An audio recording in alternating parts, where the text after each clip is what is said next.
Hai guys, assalamualaikum warahmatullahi wabarakatuh. Salam sejahtera bagi kita semua. Seperti biasa, Jeng Didi menemani kalian untuk mengulas beberapa informasi maupun berita yang terbit di koran harian Rakyat Benteng.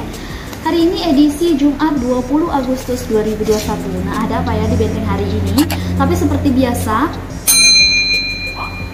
sebelum melanjutkan ini, jangan lupa untuk di like, share ke semua media sosial yang kalian punya, dan aktifkan notifikasinya agar setiap video yang kami upload, kalian orang pertama yang menontonnya.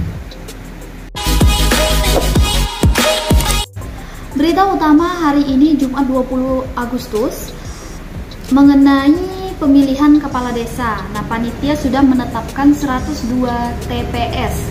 Panitia pemilihan kepala desa kabupaten kemarin menggelar rapat bersama terkait dengan pelaksanaan pemilihan di 76 desa. Terlebih mematangkan pelaksanaan Pilkades di tengah pandemi COVID-19. Salah satunya menetapkan pemilihan akan dilakukan di 102 tempat pemungutan suara.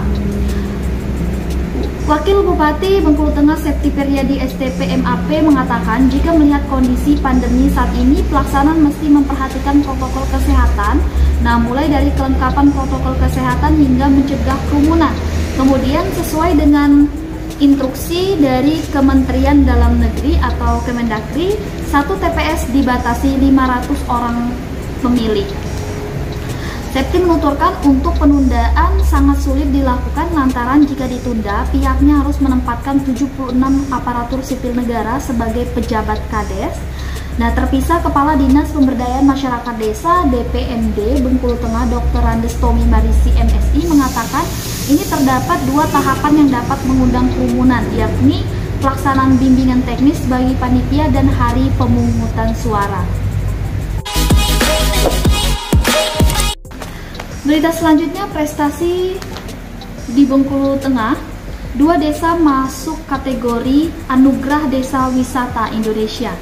15 desa sebelumnya diajukan sebagai desa wisata Kabupaten Bengkulu Tengah untuk dilombakan di tingkat nasional, namun hanya 2 desa masuk kategori sebagai desa wisata bersama dengan 300 desa wisata dalam Anugerah Desa Wisata Indonesia atau ADWI tahun 2021. Ketua desa tersebut yakni Desa Panembang, Kecamatan Merigi Kelindang, yang memiliki potensi wisata berupa air terjun Cukpesup, terus Curug Air Tikloy, Curug Gung, Curug Midar, Reni Tubing Family, pengembangan Flying Fox, Bumi Perkemahan, Nafa Macua, serta wisata bunga Rafflesia.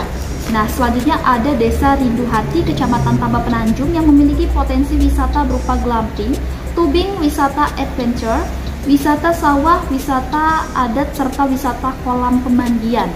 Nah, saat dikonfirmasi RBT, PLT Kepala Dinas Pariwisata Benteng Edward Noprin Esos melalui Kabid Pengembangan Destinasi Wisata Sandarman Esos MSI membenarkan jika 2 desa yang diajukan sebagai desa wisata di tingkat nasional masuk ke dalam 300 desa wisata di Indonesia. Dijelaskan Sandarman setelah masuk ke dalam 300 besar kategori desa wisata nasional, kedepannya akan dipilih lagi 100 desa dan 50 desa hingga terpilih 3 desa sebagai pemenang. Lebih lanjut, ia mengatakan sebelumnya 15 desa yang diajukan mengisi formulir secara online yang dikirim ke pihak Dispar Provinsi dan Kementerian Pariwisata dan terpilih secara acak 2 desa tersebut. Sementara itu, Sekretaris Desa Penembang Ari Anggara mengaku setelah masuk 300 desa wisata nasional ini, pihaknya kedepannya akan lebih mengembangkan kembali potensi wisata yang ada di desa mereka. Dari halaman utama kita ke halaman edukasi, ada 28 peserta ikut andil dalam turnamen catur.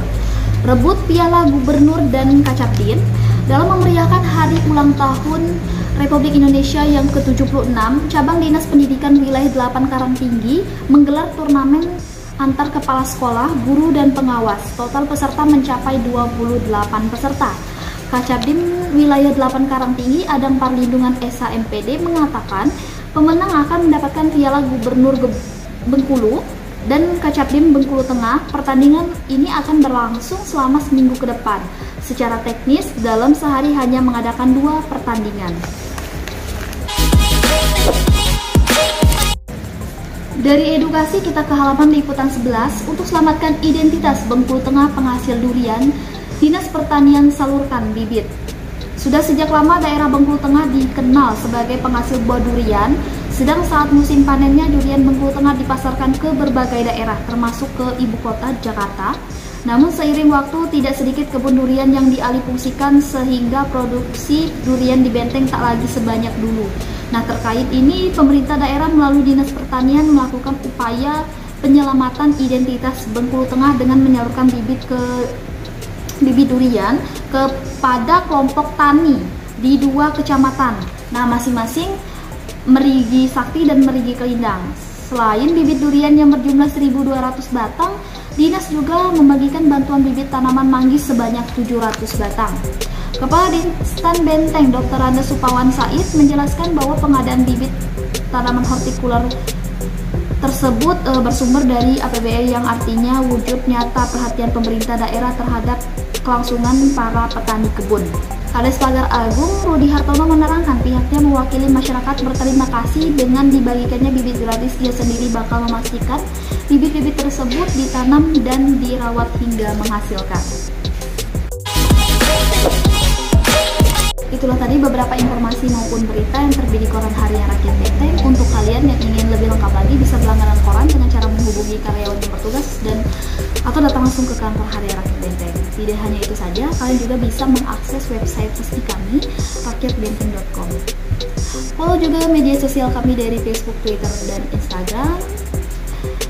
Dan untuk mendukung channel kami, jangan lupa di like, share ke semua media sosial yang kalian punya, dan aktifkan notifikasinya agar setiap video yang kami upload, kalian orang pertama yang menontonnya. Dan yang belum subscribe, silahkan subscribe dulu. Saya Jenini dan kru yang bertugas mengucapkan terima kasih dan wassalamualaikum warahmatullahi wabarakatuh. Sampai jumpa, jaga kesehatan dan selalu mematuhi protokol.